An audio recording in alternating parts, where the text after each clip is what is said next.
Hello, everyone. It's Sal, Stretford Post. How you doing? And welcome to another episode of Chatterbox. Hope everyone's doing good. Good to have Chatterbox back, guys. I hope you're all well. Hope you've had a fantastic weekend. And everyone's enjoying their Monday so far, guys. Thank you so much for joining me this afternoon, wherever you are in the world. Really appreciate you all. Please, before I start, please don't forget to subscribe to the channel and smash a like on the video if you guys can do that. Now, look, you know what? Over this next few months, we will see some transfer speculations. We will see a number of names floated out there. And some of those names will be unrealistic. You'll be like, yeah, right, we're not going to sign those players. And some of those names will be like, well, who's that? You know what I mean? Why are we bargain hunting and stuff like that? Don't be surprised about that. But what we have to differentiate is the difference between what is real and what is fake. Is it delusion? Is it spin? And that is what we have to differentiate from the real and the fake. This is very important, of course, guys, going forward. Because you know what? None of us really have a clue how this summer's going to pan out. None of us really have a clue what the plan is. I'm looking at certain players in that Manchester United squad, and I'm thinking, well, if we sell Rashford, if we sell Anthony, we get rid of Luke Shaw, we sell Maguire, we sell Onana, we sell Casemiro, it does become a little bit like, well, then we've got some money to spend, haven't we? We've got some money there to come through. Of course, added to the fact that we have sponsorship deals, added to the fact that we have a number of sponsors even on our website. If you go to our website, you will see sponsors everywhere. Added to the fact that we have a league position which we'll get 30-40 million from. Just little things like that. Some money from Jadon Sancho. And I'm going to get into that very soon, guys. Jadon Sancho is a very important one, of course, guys, going forward. How do you feel about Jadon Sancho? What is your feelings about Jadon Sancho? And are you happy about Chelsea saying that they want to wait until May to make their decision? It's absolutely crazy at the end of the day. Big up UK Rap, how you doing? Yep, gonna get into the poll real soon. Good to big up Kenny, how you doing, my friend? Hope you're doing well. Summer knowing the Ineos penny pinchers. Absolutely. Big up Danny B, what's going on, my friend? Hope you're doing well. Hope you're good, my friend. Hope everything is good. Big up Sal, just listen to the clip of Gary Neville rant on the Manchester Derby. He called the players fantastic and put the blame on Pionor and Amram that the players are scared. Pell, you know, what I would say about Gary Neville's comments is that I would take everything with a pinch of salt, if I'm being honest with you guys, because at the end of the day, these are the same players, right? The same players that, you know what, threw Eric Ten Hag under the bus, right? These are the same players, these guys, right? None of them are serial winners. Do you know what I mean? None of them have won the Premier League. You know, none of them are challenged for the Champions League apart from Casemiro. None of them have really done anything in regards to something significant. And even the players that we like, even Bruno's of this world, have not done anything significant in their careers, like i.e. Premier League title, Champions League title. Do you know what I mean? In club football. So this is what we have to understand, that we have to take things with a pinch of salt. You know what? I just feel like that Gary Neville is basically looking after his own interest. It's a conflict of interest, basically. And I feel like he's just looking after his own interest and looking after his own investment, so to speak. Ineos are his investment. So to be critical on the manager, it helps Ineos. And let me tell you how it helps Ineos. Man United are not going to go out there and sell 10, 15 players, right? So the easiest thing for them to do is blame the manager. Let's blame the manager. Blame the manager again. Keep blaming the manager. You know, we've been here before, haven't we, for the last 12 years in regards to Louis van Gaal, Jose Mourinho, Ole Gunnar Solskjaer, Erik ten Hag, Ralf Rangnick. We've been here for a long time, haven't we? And talking about the same things. And it all boils down to the same question. When are we actually going to complete a project? We talk a lot about projects here, but we never actually complete projects. We actually, like, as I said, it's like watering a seed and hoping that the plant's going to grow. And as soon as the plant starts to grow, we cull it by the source. And, you know, the plant has to start again, or it dies, you know. And the more and more that we do this, the more that we're not going to get back. We have to support someone, and we have to support someone 100%. People forget, and Gary Neville quite doesn't understand that this is not Ruben Amram's team. This is not Ruben Amram's team, guys. This is Erik ten Hag's team. This is there's more players from the Louis van Gaal era than Ruben Amram has at his team right now. And the Louis van Gaal era was what, 11 years ago? There's more players in that squad who belong to Manchester United right now from the Louis van Gaal era. So how can anyone turn around to Ruben Amram and blame Ruben Amram for this? I'm sure that a number of players in that squad right now that Ruben Amram would be like, nah, don't want him. Nah, don't want him. If he had his choice, he'd be like, nah, he don't want him. And I would say that. Guys, Absolutely. Let's get into some of your comments. Big up, Pearl, by the way. Big up yourself. Hope you're doing well, Pearl. Good to see you. Scared of playing out of position. These players need to be more IQ savvy, right? As I said earlier in Breaking Dawn, I said, like, you know, there are strikers out there that make things happen to yourself. And I urge some people, and I know some people know this already, but I urge people to look at strikers from the past. Look at strikers from the past. Look at the way they manufactured goals. Sometimes they didn't need anyone. They made the goal themselves. I even brought up the goal from Federico Macheda. Do you remember Federico Macheda's goal against Aston Villa all those years ago? I think it was like 2013. You remember that? You remember how he got the call? You remember how he's back to goal? Do you remember he done that little back flick and then created a huge space for him to curl it into the corner? Things like that. Things like that. And if you watch Gyökeres right now, you watch Gyökeres and you see a resemblance to Ruud van Nistelrooy, the way he plays, the way he makes things happen for himself. And, you know, I just don't think that we have this at a club right now. Gary Neville is a hypocrite, absolutely, and he's a hypocrite, mate. And you know what? It's so easy for him to start, you know what I mean, just throwing the self-righteous blame out there. Hi, Sal. That's a hard poll. Oh, I simplify it. As we all know, United team, we've got could now play Real Madrid, but a goal scorer is so important. So, Steve, you know what? I like to get into a little bit of nostalgia sometimes, you know. I was thinking to myself, because you know what? Look, guys, not because I'm a Leytonstone lad, just like David Beckham, but I'm thinking to myself, right, that David Beckham is highly underrated when it comes to Manchester United in the treble winning season, right? When you look at all the goals that Man United scored, a lot of the goals, not all of them, but a lot of the goals during the 98-99 season contributed from David Beckham. You know, you think about the 2 goals against Inter Milan in the quarter-final, David Beckham crosses. You think about the cross for Roy Keane to get us back into the game, David Beckham cross. You know, you think about the 2 crosses in the Champions League final, David Beckham cross. You know, you think about that goal against Liverpool at Anfield where Dwight Yorke headed it in, David Beckham cross. And you know what? A lot of people ignore this, and I find it astonishing. And I'm just really interested to see where we go with this. And you know what? Who do you think? Because I trust this community. I want to know who you think is the player of the 98-99, of course.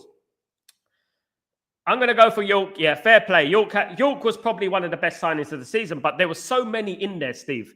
And I would argue that Dwight Yorke wouldn't have been as good without David Beckham. David Beckham's crosses. Watch the game against, from the start. Dwight Yorke played against Charlton Athletic at Old Trafford, right? Man United won, I think, 4-0. 4-0, 4-1. Man United won. Dwight Yorke scored a brace, right? Look at who assisted those goals. Look at who assisted those. It was Beckham. And the great thing about the signing of Dwight Yorke, this is why Alex Ferguson had it here. He knew we had ammunition like David Beckham. He knew if we got a player like Dwight Yorke. And listen, guys, I'm one of those guys, right? Back in 98, 99, I was not interested in Dwight Yorke. I thought, Dwight Yorke, we can get Bella. Do you know what I mean? And there was a lot of strikers out there at that time, guys, let me tell you. But then you think about it, and you think about, well, plays just behind the striker, false number 9. You know what I mean? David Beckham crossing, great at heading. You know, I bring again Barcelona, Nou Camp, 3-3. You know, look at the cross for Dwight Yorke. You know what I mean? And I could go on and on and on, guys. You know what I mean? At the end of the day. And obviously, assists go under the radar a little bit. Absolutely. I'll probably change my mind later. Look, Steve, it was just an amazing time, you know, and I like to get a little bit of positivity sometimes. I like to remember the good times, you know, Steve, and I just like to make myself feel good. I don't know about you, Steve, but I just like to make myself feel good. Let's think about the treble for a change. You know what? I was looking at social media today and I saw the goal from Roy Keane and a brilliant cross from David Beckham, by the way, who got us back in the game, of course. And that goal, you know what I mean? And it just typified what Manchester United were. And I look at the game yesterday and I look at the lack of, I wouldn't say passion, but just a lack of urgency, the lack of bite, you know, that I didn't see yesterday. And then I think it's just a mentality thing. I don't know whether it's a new thing. I don't know whether it's a new generational thing, but they just don't put their head where it hurts, their leg where it hurts.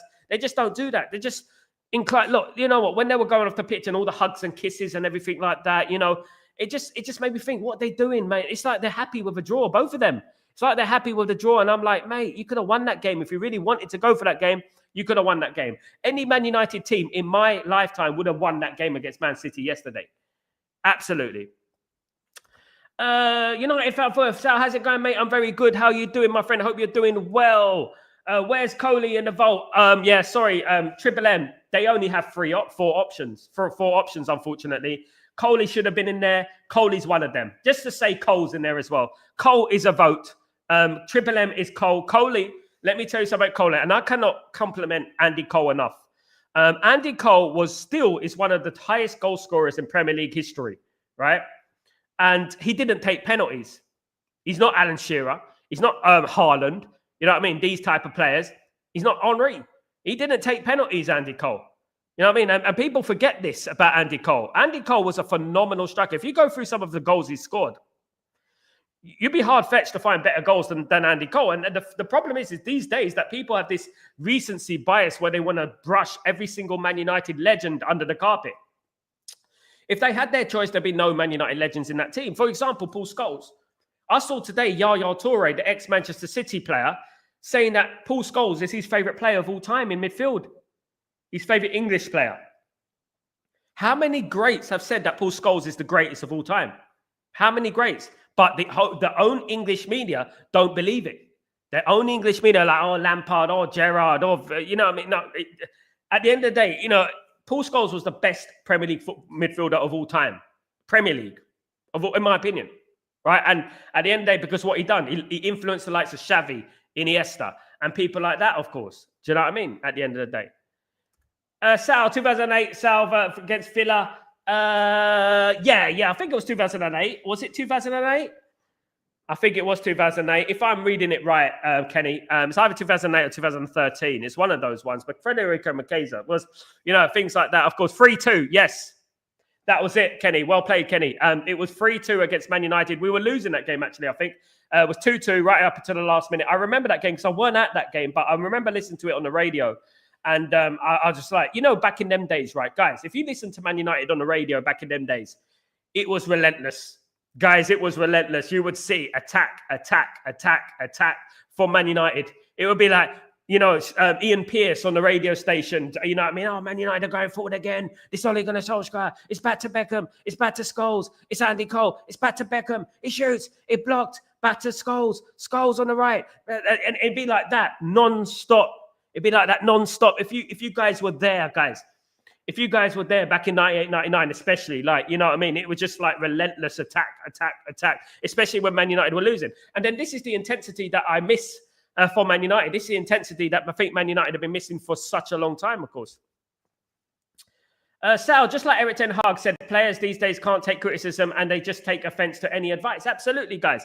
And look, this is another story. This is exactly what happened, and at the end of the day, you cannot improve without criticism. You cannot improve without people being a little bit critical to you. Because at the end of the day, if you don't think criticism is for you, if you think that you're exempt from criticism, that just shows an ego, doesn't it? At the end of the day, that shows an ego. It's an ego, and you think you made it before you actually have. And that's what happened with Jadon Sancho. Of course, Jadon Sancho now has a possibility to come back to Manchester United, which is a little bit worrying, in my opinion, guys. Absolutely.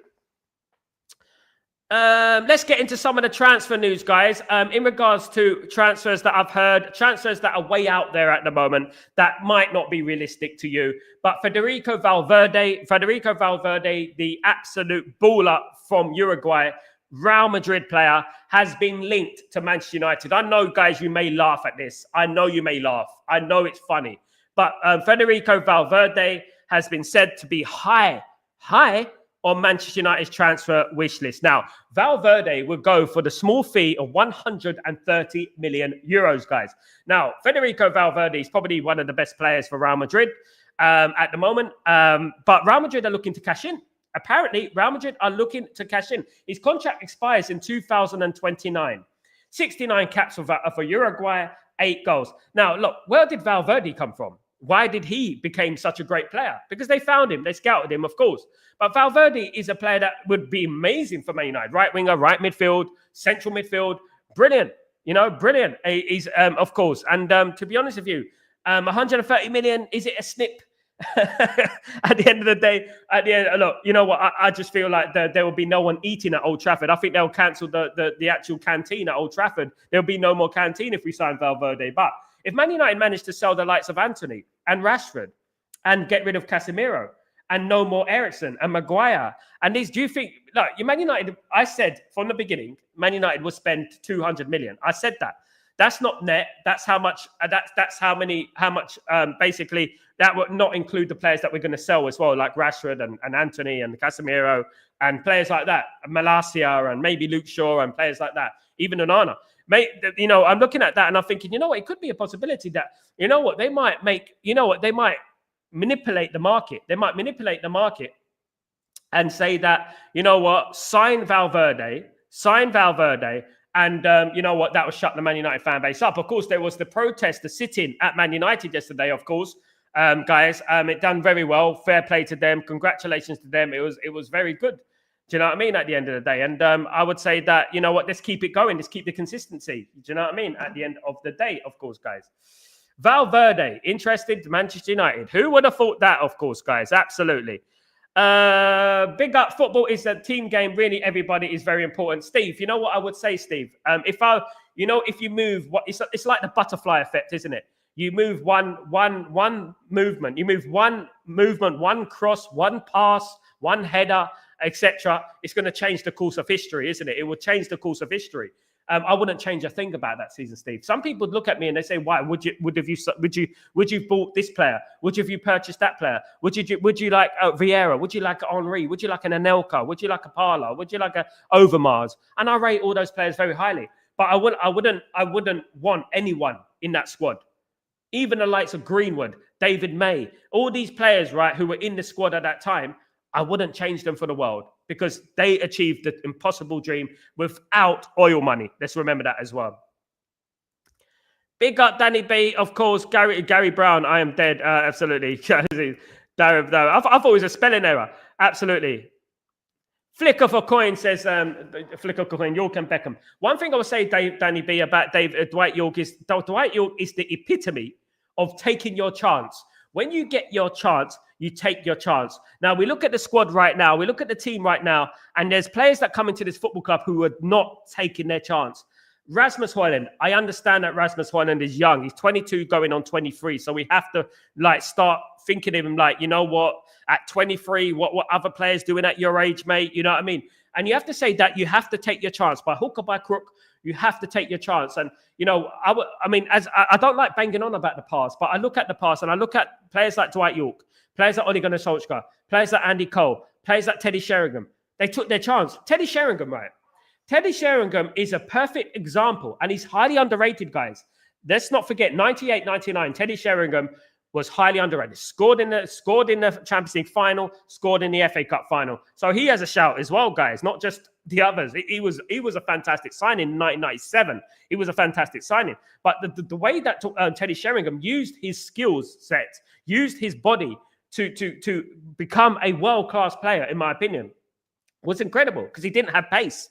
And that shows you that in the number 10 positions that we have right now, you don't need pace all the time. We are dying for a Teddy Sheringham. We are dying for a Dimitar Berbatov. We are dying for an Eric Cantona or a Wayne Rooney, that type of player who can play behind the strikers and create things as well as just running forward and cutting in and trying to shoot. We're looking for that Bergkamp. Do you know what I mean? We're looking for that type of player. I think that is what Man United are missing at the moment. They really are. And I feel like if we can get two number 10s of quality, maybe Bruno and one other player out there who have that little bit of intricacies, about that little bit of skill, that dynamism, you know what I mean? That come because on the wing we've already got Dorgu and we've already got, of course, Dalot. But Dalot I think needs to be replaced. I don't think Dalot's quite at that level. So guys, Dalot had a good game yesterday, in my opinion. He's 6.5 out of 10, good for his level. But you know what? I would say that we need to replace Dalot in the summer, guys. Absolutely. Beckham was mad. I watched him on Netflix. Big up, Kenny. Beckham was incredible. And people forget, before the 1998-99 season, Beckham had the 1998 World Cup episode. He got sent off. And then he had death threats, guys. They had mannequins hanging on train station bridges of David Beckham, hanged, at the end of the day. There were chants in the ground. And I was at a number of games that time. There were chants in the ground that I cannot even mention on this stream about his wife. Right. And at the end of the day, and I was at the stadium in them days, and his wife was in the stadium. You know what I mean? And at the end of the day, when and he put up with that. And what did he do with that? What did he do with all that criticism? He turned it into a positive. You know what I mean? You're given lemons, you make lemon juice. You're given oranges, you make orange juice at the end of the day. And that's what he did. And for me, because of that 1998 World Cup, right, what he went through, the pressure, the stress, that's why I will always give it to David Beckham. Because he could have easily folded. People forget the amount of abuse he had. I remember going to West Ham United versus Man United. Man, the booing, as soon as he touched the ball, the booing was incredible. It was incredible. I mean, how he managed to get his head up and still cross that ball magnificently, I would never know. But it was incredible, guys. Absolutely. Lucky Singh, what's going on, my friend? I'll be doing well. Glazers out for Gamba Bianchi, Mason Mount, Rasmus Højlund. I am keeping on the bench for a couple of, included Thursday's game. I don't think any of those players will play on Thursday, but I would keep Rasmus in the team. Lucky Singh, I would. The reason I would keep Lucky Singh, the reason I would keep Rasmus in the team is because I believe that Rasmus is a better number 9 than Xerxes. I think that Xerxes is a much more quality number 10. And I think if you play Xerxes as a number 10, people forget the runs that Rasmus makes as well. I think that we have more chance with Rasmus playing than Xerxes up front. I would definitely play Garnacho, Xerxes, and Rasmus up front against. I would play Bruno, Xerxes, and Rasmus for me. I'll put Garnacho on the bench. I'll bring on Garnacho after the second half, and I will play Casemiro and Ugarte in midfield again, and I keep it tight. And I think that's enough to win the game. I really do, absolutely. Unfortunately, I missed watching us lifting the treble. I was born in 1998. Oh, Kenny, mate, you're making me sound old, mate. 1998, you know how old I was in 1998? 16, 17 years old. 16, 17 years old, watching Man United lift the treble. I'm not going to lie, it was an incredible moment when Man United lifted that treble. Absolutely, an amazing time, an amazing moment to be a Man United fan. And when people, if you lived it, you know what I mean? If you lived the 1998-99 treble, it was just incredible. And I urge everyone to watch highlights, to get to watch every game, not just the final. Watch every game. That when we beat Bromby 6-2, you know what I mean? When we drew 3-3 with Barcelona twice, you know what I mean? And we just qualified for the group. Let's not forget, guys, we just qualified for the group. We played Bayern Munich in that group as well. We drew 2-2 in the Olympic Stadium. We drew 1-1 at Old Trafford, Roy Keane getting the goal. You know, and when you go through that season, look at that season and look how fate can turn. But fate can turn when you contribute towards helping your fate can turn. Do you know what I mean? At the end of the day. Steve, the cross has to go to someone in the box, but also we have to have someone to make the chance. Yeah, it's a difficult one. I would love a David Beckham right now, Steve. I think David Beckham would do a job right now at 50-odd years old. I honestly think that. I honestly think that David Beckham would be more useful on the right, you know what I mean, right now than Dallo. I'm telling you right now. I'm not even lying, guys. I'm not lying. I'm not being over eccentric with my opinion. I'm not lying. I think David Beckham at 50 would be better than Dallo right now. Let him get fit for a month. Watch him come in. He'll cross a few balls in that box. He'll score more goals. Trust me, at the end of the day. I say I wanted R9 back then. Yeah, and even then, Danny B. And R9, I loved R9. Obviously, very injury prone at Inter Milan, of course. When he was at Barcelona, that was the R9 I remember. 1998 World Cup, that's the R9 I remember, of course. And it started to go downhill after he had that little illness, in it, before the FA Cup, before the World Cup final in 1998. Remember when they had that, he had convulsions or something? Was it convulsions before the World Cup final against France? And then it all started going. But he still won the World Cup in 2002 as well. And he scored a goal, didn't he? At the end of the day, if anyone was going to improve Man United back then, there's only a couple of players that I would want. And even then, I wouldn't change it for the world. And I'll tell you who those two players were. Those two players were Ronaldo, R9, and Rivaldo. But then I look at R9 and I think, I like Ole Gunnar Solskjaer. I like Teddy Sheringham. I like Dwight York. I like Andy Cole. It just seemed to work. Maybe R9 might have ruined the pattern a little bit. Who knows? I liked Rivaldo, though. I felt Rivaldo at one stage was very unstoppable. I really do. I think Rivaldo was incredible. I felt he was unstoppable at times. Absolutely. Lucky Singh. Glazers out fan here. Any fans do? Absolutely. Glazers out all day. Lucky Singh. Thank you so much. Always welcome that comment. Glazers out every day. I will always say Glazers out until they leave this football club. Absolutely. Absolutely. David Beckham didn't have any pace, but he had the ability to whip a good crossing. Not only that, Steve, he worked hard. He worked hard. You know, and people forget how much tiresome work he done on that right-hand side, supporting Gary Neville, by the way. You know, and he used to run back, support Gary Neville, make tackles, head it out the box at corners. You know, not only that, not crosses, shots as well, but free kicks. Let's not forget about free kicks, guys. The free kicks right from the beginning of the season in 98-99, we would have lost to Leicester City. You know what I mean? I spoke to Tony Cottee, guys, a few years ago. Scroll back to my streams. Stretford posts Tony Cottee. We spoke about the treble winning season because Tony Cottee played against Man United in 98-99 in the first game of the season, right? And he played against Beckham. So Tony Cottee told me, he said, if Beckham didn't score that free kick, right, I think it would have been different for Man United that season. Because that free kick, it sort of added something to us, like a us against the world. Even though we drew the game 2-2, it sort of added something to us, like us against the world. Do you know what I mean? And it was like that. And right from the beginning, basically, Beckham was a star. I'm sorry, it was a star. Look at the goal against Tottenham. Look at the goal against Tottenham. Who can score that goal? Who can score that goal from the edge of the area to curl it over Ian Walker off the post into the back of the net? Who can score that goal? Name me one. Unbelievable goal. We won the game 2-1. Beckham got us in the goal. Beckham got us back in the game. Beckham got us back in the game. It cannot be underestimated. But having said that, every player played his part that season. And as I said, I wouldn't change it for the world. Never. Absolutely. Danny B, lack of balls, Sal. Absolutely. Lack of, we have lack of quality balls. Absolutely. Definitely. We must win the Europa League to get Jaguares. Otherwise, it's going to be Delap. And guys, listen, look, I'm not one to criticize a young player like Delap, but I just don't think Delap is going to elevate Manchester United. I really don't.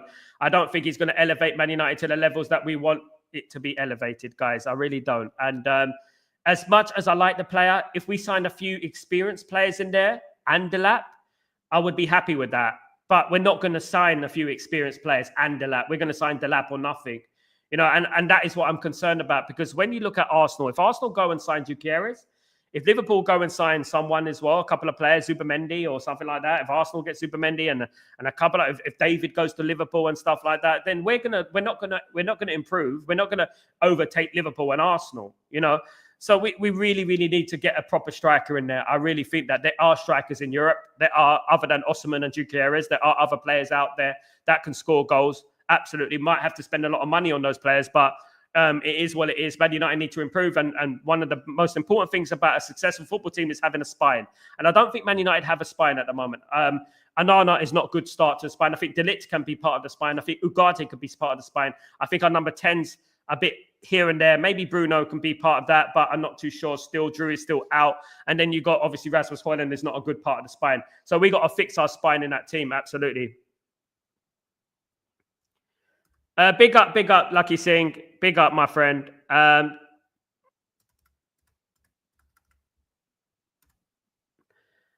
remember Roy Keane calling out the players, hugging the rival players after the game during the COVID. He was spot on. I don't know why Gary Neville was laughing about that. No, look, Roy Keane, another reason why we won the treble in 1998 or 99, and this is precisely why I bring in this treble today, because I want to talk about the characteristics of that team. The characteristics of that team were this. We didn't like you. We didn't like any other player from other teams. We hated other teams. We didn't want to swap shirts. We didn't want to hug and all that business after the final whistle went. We hated them. And that's how I like it. We didn't like Arsenal. We didn't like any of the teams that are trying to challenge us. We didn't like anyone. We didn't like Bayern Munich. And that is precisely why Man United won things back then. And that's why they won things back then, because of this. Because of this ruthlessness, because of this Roy Keane mentality, so to speak. Now, guys, another little bit of information in regards to transfers. Guys, I want to bring another player in, another Atalanta players. And you know what? It's really interesting to see players from Atalanta, because Atalanta have a conveyor belt of young players that are very good. And it's former AC Milan player Charles de Ketelaere. Charles de Ketelaere, easy for you to say, Ketelaere, de Ketelaere, is a player who plays for Belgium. Already got 21 caps for Belgium, guys. He is an attacking midfielder. He's currently playing for Atalanta, of course, from AC Milan. He's an attacking midfielder, centre forward, and right winger. The good thing about this player is that he's extremely versatile, and 38 million release clause is not too bad as well. So we're looking at that. We're looking at Cattanere, of course, guys. His first name is Charles de Cattanere, guys. Absolutely. So we're looking at this player, Man United, and a very versatile Belgium international already, absolutely doing bits at Atalanta at the moment. So he's another player on the radar, which Man United should be looking for. Man City pose a threat in regards to the signature of this player. They are looking to replace Kevin De Bruyne with this player, Cattanere, of course, guys. They are looking to, let's say Kettelere. Of course, they are looking to replace Kevin De Bruyne with Charles de Kettelere. They're looking to replace him with this player.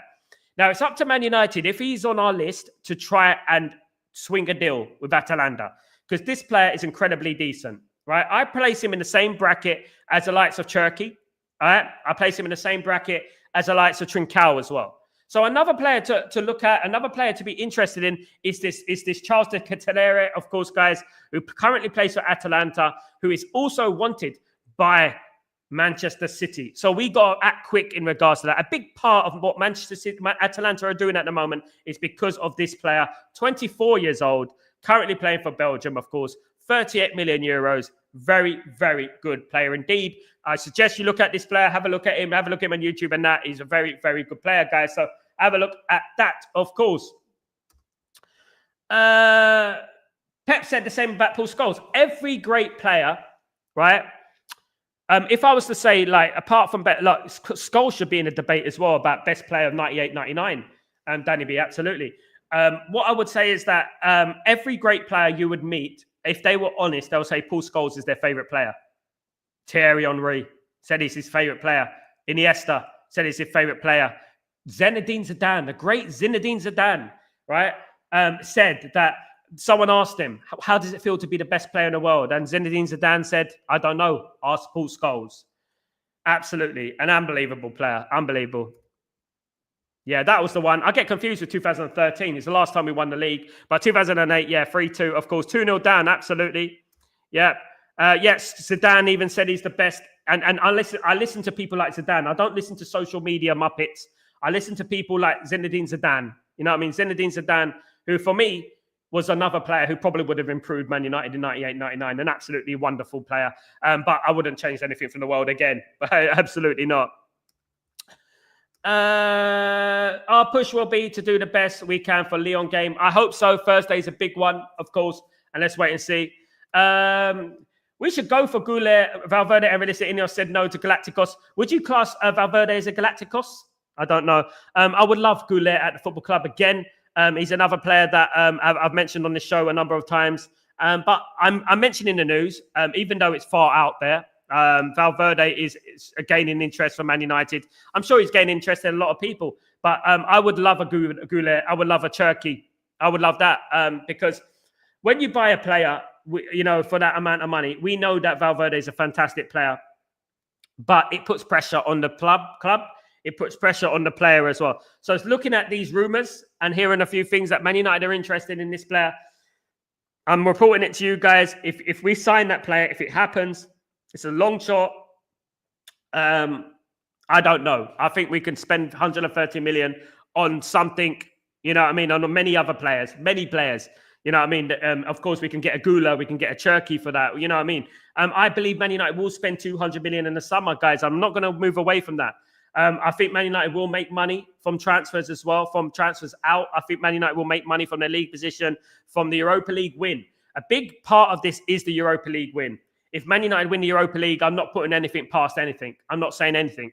You know what I mean? Because I believe that 90 million plus the 30 million to when you win the Europa League, guys, is incredible. Plus the sponsorship deals that you get on top of qualifying for the Champions League, etc., etc., etc. That Ineos will not mention to you. And I would look at it and say that if we qualify for the Europa League, I'm not going to say anything. We'll have to wait and see what happens in the summer. Absolutely. You never know. That's my focus, manager. Our aim is to be the best in the game when we meet Lyon. Absolutely. Let's hope that we beat Lyon, the massive game. I think it's the game of the season for us. Absolutely, guys. We want the goals, not finding final ball. Absolutely, Lucky Singh. I agree with that. Goal scorer will be marking for that. Absolutely, my friend. Big up, Lucky Singh. Danny B, I know I want Valverde to be able. That would be incredible, Kenny. But you know what, Kenny? I'll take it with a pinch of salt. I'm hearing a couple of people mention it. I've heard some journalists mention it. So I'm reporting it to you guys.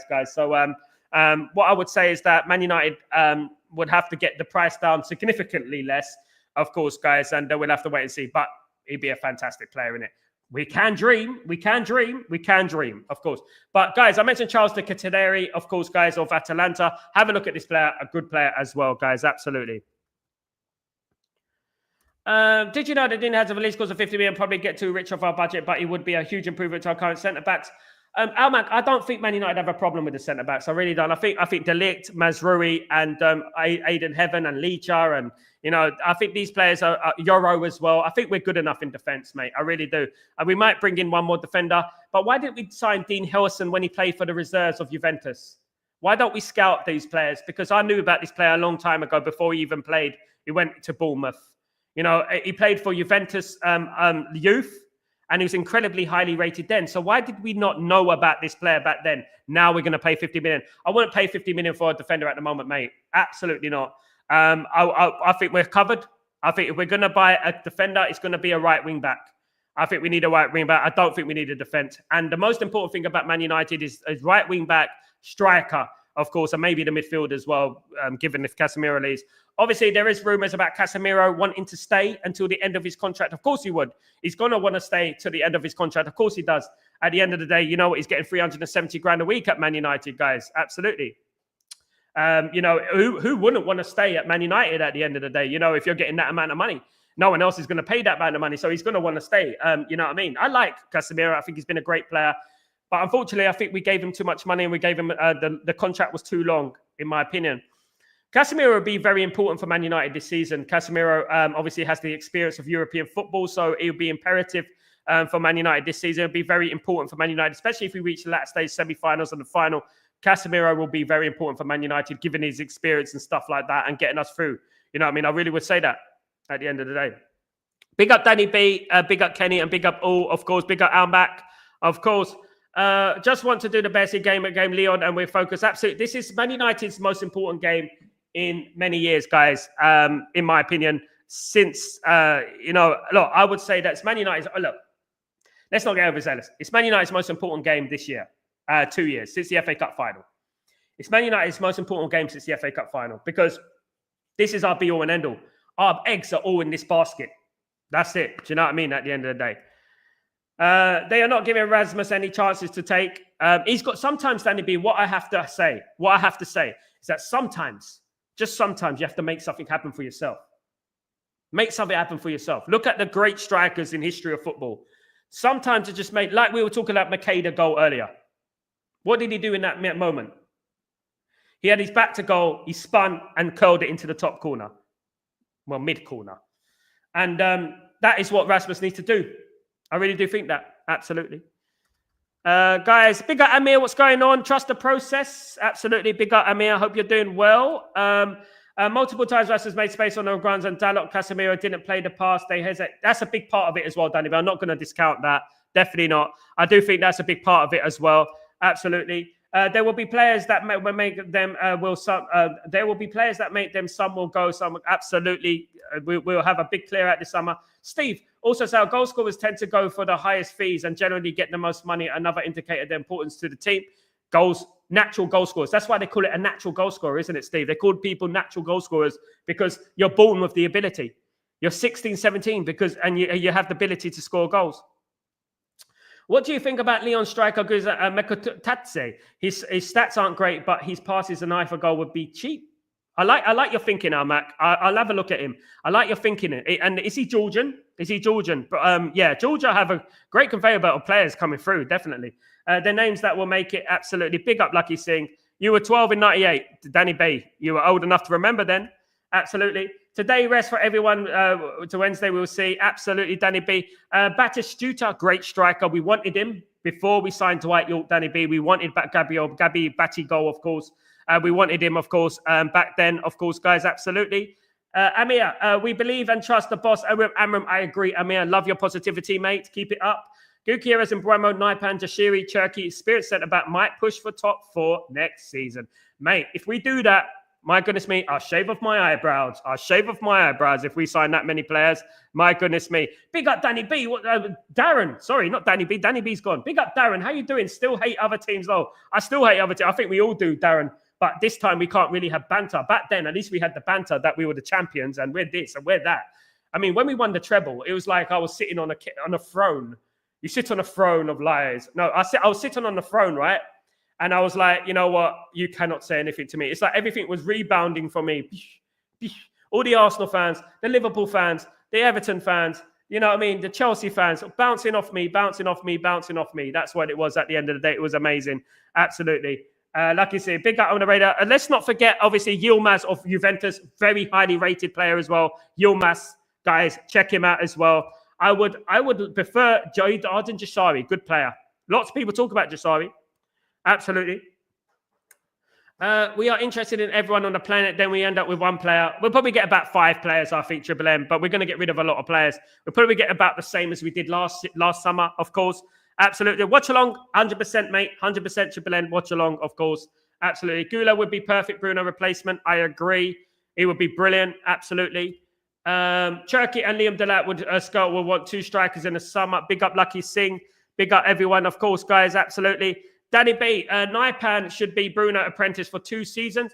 Look, it's gone quiet a little bit on Naipan, hasn't it, Danny B? It's gone a little bit quiet and a little bit concerned because he's a great player and he's not going to cost too much as well. And obviously, Jimenez, obviously great defender, of course. But yeah, at the moment, I'm not putting defense as a priority. I think one defender who's a bargain because we're losing Evans and we're losing Lindelof. So one defender who's a bargain, but we definitely need attacker, right wing back and stuff like that. Guys, I'm going to wrap up the show there. I want to thank everyone who's joined me today. Absolute legends. Please don't forget to subscribe to the channel and smash a like on the video if you could be as kind to do that for me. It'd be absolutely fantastic. Have a great evening, you guys. And I'll be back tomorrow for the Breaking Dawn, of course, guys. Absolutely. Absolutely. Darren, why have FIFA come up with another competition, the Club World Cup, it affects in the summer? And I don't think it's fair, Darren, because all these teams have been picked to go into this World Cup, right? All these teams have been picked to go into this World Cup, and they're in line to make a lot of money. A lot of money. Isn't it $1 billion or something? Guys, I'm not sure, guys. But they're in line to make a lot of money. That's not fair on team. Why do Chelsea get into that competition? Why do Chelsea? Man United are the pioneers of European football in England. Man United should be in that competition. It's ridiculous. Absolutely, guys. Guys, thank you so much for joining me. I'm Sal Warner. This is Chatterbox, and I'll be back tomorrow, of course, guys. Hope you can join me then. Have a great evening, night, morning, wherever you are in the world. You're all legends. Thank you so much. Guys, we're leading up to the Lyon game. I'm getting a little bit nervous already. Take it easy, guys. Have a great evening. Peace.